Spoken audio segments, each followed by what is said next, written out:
Good morning, guys. Today we are going to discuss about the topic law of demand. So law of demand வந்து J Harvey எப்படி define பண்ணியிருக்காருன்னு பார்க்கலாம்.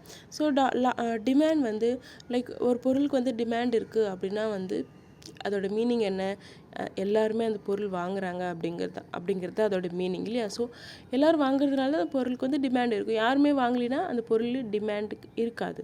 இந்த same way demand the reason for creation. நம்ம ஒரு பொருள் தயாரிக்கிறோன்னா அதுக்கோட reason என்ன, அதுக்கு டிமாண்ட் இருக்கிறனால தான் அந்த பொருள் வந்து நம்ம தயாரிக்கிறோம் இல்லையா. இந்த சேம் வே அந்த பொருள் வந்து இன்னும் மார்க்கெட்லேயே இருக்குது, சர்வைவ் ஆகுது அப்படின்னா எல்லாருமே இன்னும் அந்த பொருள் யூஸ் பண்ணிகிட்ருக்காங்க, வாங்கிட்டுருக்காங்க. அதனால தான் அந்த பொருள் வந்து சர்வைவ் பண்ண முடியுது. அண்ட் தென் அந்த பொருள்லேருந்து ப்ராஃபிட்டும் ஆக முடியுது இல்லையா. So demand is the reason for creation, survival and profitability. So how Harvey is describing demand. Demand in economics is desire to possess something. So நம்மக்கிட்ட ஒரு பொருள் இருக்குது, பொருள் வாங்கணும் அப்படின்னு நம்ம ஆசைப்படுறோன்னா அதுக்கெல்லாம் காரணமே டிமாண்ட் தான்.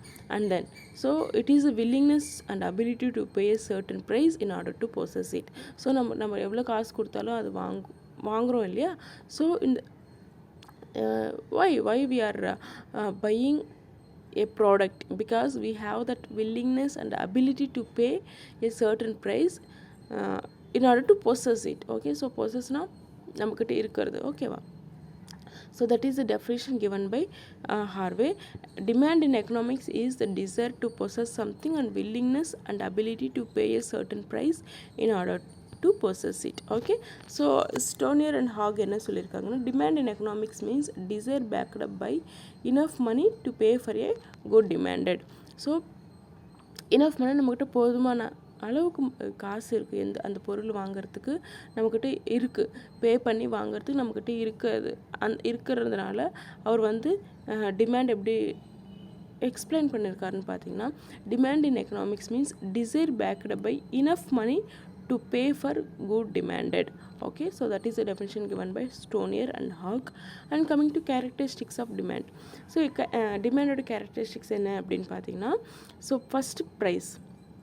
டிமாண்ட் எப்பயுமே எதில் பேஸ் பண்ணியிருக்கும், ப்ரைஸில் தான் பேஸ் பண்ணியிருக்கும். And time.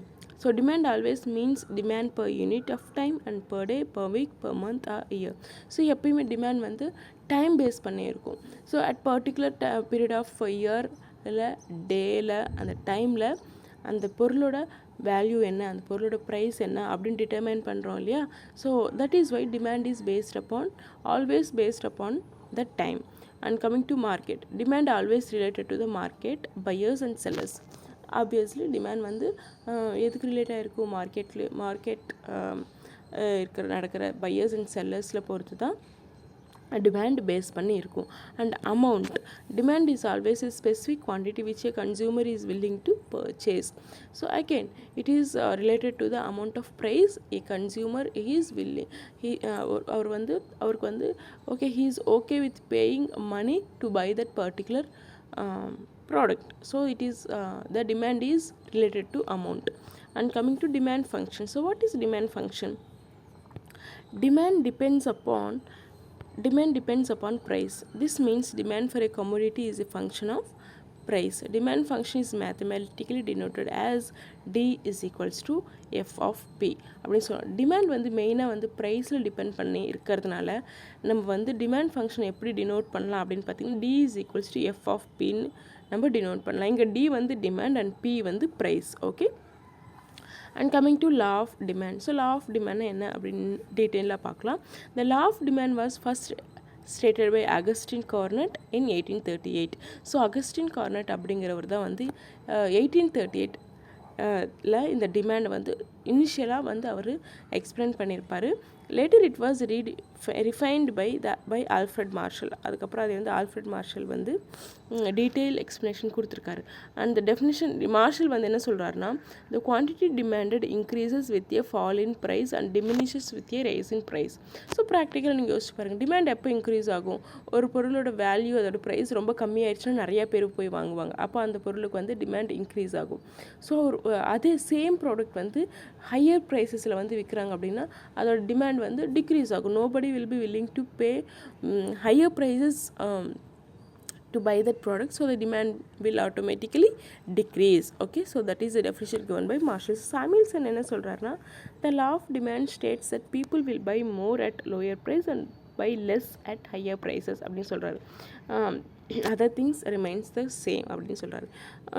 மார்ஷல் மாதிரி தான் என்ன சொல்லியிருக்காருன்னா, நிறைய பொருள் வந்து வாங்குவாங்க, மக்கள் வந்து நிறைய பொருள் வாங்குவாங்க, அந்த பொருளோட மதிப்பு வேல்யூ கம்மியாக இருக்கிறப்போ நிறைய வாங்குவாங்க, அதே அந்த பொருளோட மதிப்பு அதிகமாக இருக்கிறப்போ கம்மியாக வாங்குவாங்க அப்படின்னு சொல்லியிருக்காரு.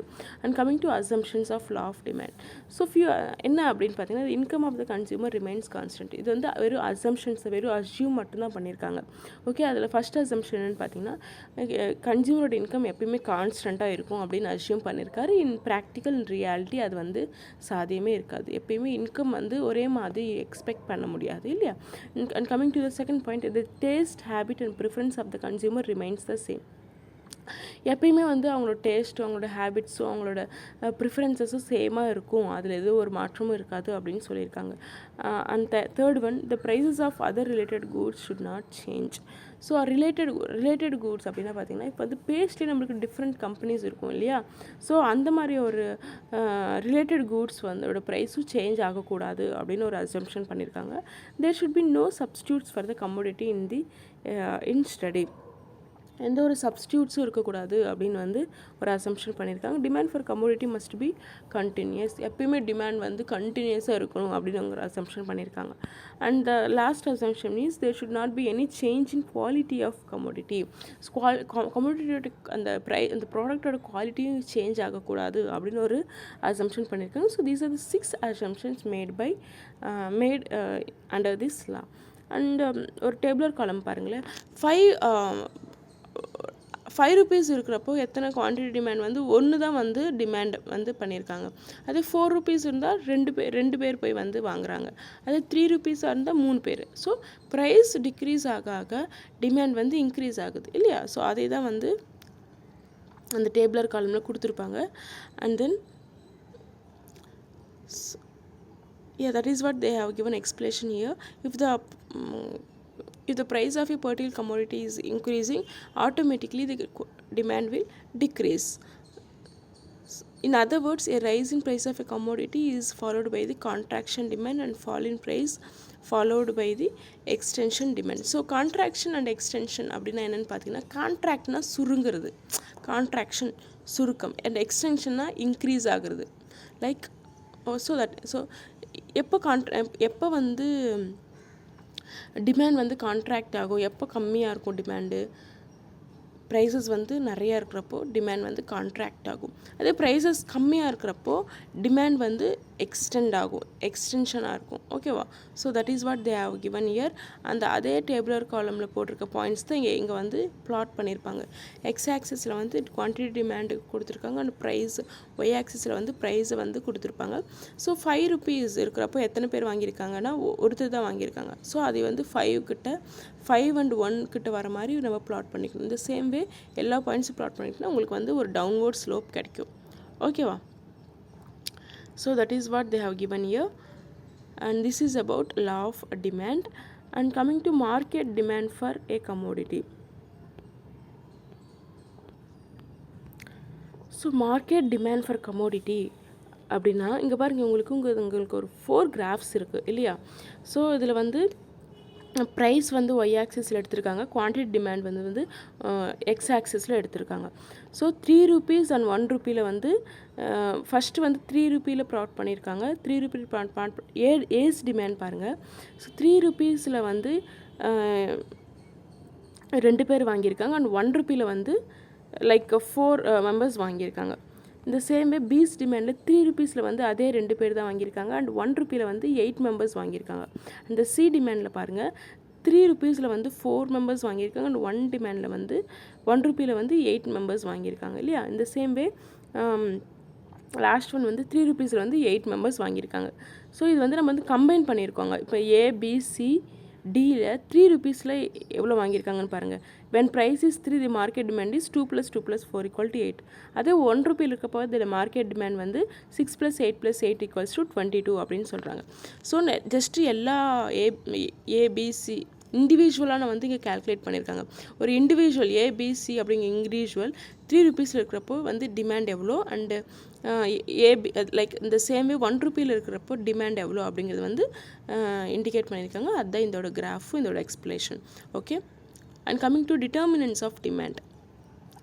டிமாண்ட் வந்து லைக் டிசைட் பண்ணுறது என்னென்ன டிட்டர்மினன்ட்ஸ் அப்படின்னு பார்த்தீங்கன்னா, ஃபர்ஸ்ட் வந்து changes in taste and fashion. The demand for some goods and services very susceptible to changes in the taste and fashions. சசெப்டபிள்னா ரொம்பவே டிபெண்ட் ஆகும். ஸோ ஒரு பொருளுக்கு வந்து டிமாண்ட் நிறையா இருக்குன்னா அதுக்கு வந்து மெயின் ரீசன் வந்து அந்த பொருள் பீப்புளோட டேஸ்ட் அண்ட் அவங்களோட ஃபேஷன் தான் மெயின் ரீசன் அப்படின்னு சொல்லியிருக்காங்க. And coming to changes in weather and unusually dry summer results in increase in the demand for cool drinks அப்படின்னு சொல்கிறாங்க. ஸோ இப்போ வந்து கூல் ட்ரிங்க்ஸோட டிமாண்ட் வந்து எப்போ ரொம்ப அதிகமாக இருக்கும், நல்ல ஒரு வெயில் காலத்தில் தான் அதிகமாக இருக்கும். ஸோ இங்கே வந்து வெதர் கூட ரொம்பவே இம்பார்ட்டண்ட் எதுக்கு டிமாண்டை டிட்டர்மைன் பண்ணுறதுக்கு. இந்த சேம் இந்த ஸ்வெட்டர்ஸ் வந்து வின்டரில் வந்து ரொம்பவே சேல்ஸ் ஆகும். இந்த சேம் ரெய்னி சீசனில் அம்ப்ரெல்லாஸ் வந்து ரொம்பவே டிமாண்ட் அதிகமாக இருக்கும். ஸோ வெதர் வந்து ரொம்ப இம்பார்ட்டண்ட் டிமாண்ட் வந்து டிட்டர்மைன் பண்ணுறதுக்கு. And taxation and subsidy. If fresh taxes are levied or the existing rates are tax increased, their prices go up. The subsidies will bring down the prices, therefore taxes reduce demand and subsidies rise demand. So tax ரொம்ப நிறையா இருக்குது அப்படின்னா அது வந்து அந்த பொருளோட demand வந்து degrees ஆயிரும். அதாவது சப்சிடிஸ்னால் ஆஃபர்ஸ் கொடுக்குறது இல்லையா, ஸோ அது நிறையா இருந்துச்சுன்னா டிமாண்ட் வந்து ஆட்டோமேட்டிக்கலாக ரைஸ் ஆகும். So changes in expectations also bring about a change in demand. Expectations of rise in price in future results in increase in demand. So வந்து நம்ம வந்து ஃப்யூச்சரில் வந்து இப்போ வந்து ஒரு 50 rupeesக்கு வந்து ஆனியன்ஸ் விற்குது, இன்னொரு 2 monthsல வந்து 100 rupees ஆயிரும்னா என்ன ஆகும், இப்போவே அந்த 50 rupees இருக்கிறப்பயே டிமாண்ட் வந்து ரொம்பவே அதிகமாயிரும். அதாவது ஒரு எக்ஸ்பெக்டேஷன்ஸ் தான். ஐயோ இன்னும் ரெண்டு மாதம் இன்னும் அதிகமாகிடுச்சுன்னா என்ன பண்ணுறது அப்படின்னு இப்போயே நிறையா வாங்கி வச்சுக்குவாங்க. ஸோ இப்போவே அந்த பொருளோட டிமாண்ட் ரொம்பவே அதிகமாயிரும். So that is the meaning for expectations, changes in expectations and changes in savings. So savings கூட savings and demand are inversely related அப்படின்னு சொல்கிறாங்க. ஸோ நம்ம வந்து நிறையா சேவ் பண்ணும் அப்படின்னு நினச்சோன்னா நம்ம வந்து ரொம்ப கம்மியாக வாங்குவோம் இல்லையா. ஸோ அதனால தான் சேவிங்ஸ் அண்ட் டிமாண்ட் வந்து inversely proportional. And state of trade activity. So during periods of boom and prosperity the demand for all commodities tends to increase. On the contrary, during the times of depression there is a general slackening of demand அப்படின்னு சொல்கிறாங்க.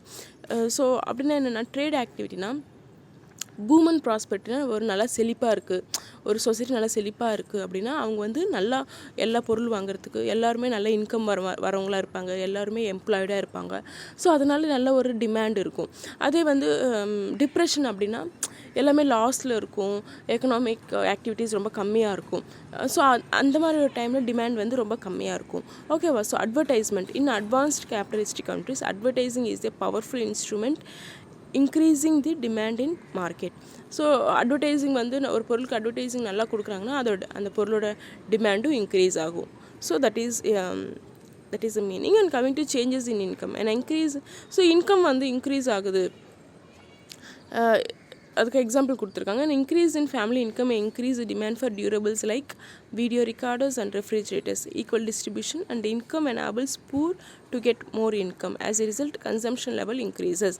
So வந்து income level வந்து ரொம்ப அதிகமாக இருக்குன்னா durable கூட்ஸ்னால் என்ன, டியூரபிள்னா என்ன, ரொம்ப நாள் நம்ம வந்து யூஸ் பண்ணுற பொருள் தான் டியூரபிள் கூட்ஸ் அப்படின்னு சொல்கிறோம். அது வந்து வாங்க ஸ்டார்ட் பண்ணுவாங்க. ஓகேவா. So that is the meaning for changes in income. And coming to change in population. The demand for goods depends on the size of population. An increase in population tend to increase the demand for a goods and decrease in population leads to decrease in demand அப்படின்னு சொல்கிறாங்க. Obviously நிறைய population சொசைட்டியில் நிறைய மக்கள் இருக்காங்க அப்படின்னா அவங்க வந்து எல்லாருமே வாங்க ஸ்டார்ட் பண்ணாங்கன்னா அந்த பொருள் வந்து அதோட பொருளோட டிமாண்ட் வந்து இன்க்ரீஸ் ஆகும் இல்லையா. அதே கம்மியாக இருந்தாங்கன்னா so it is a reverse process. So these are the determinants of demand. Okay.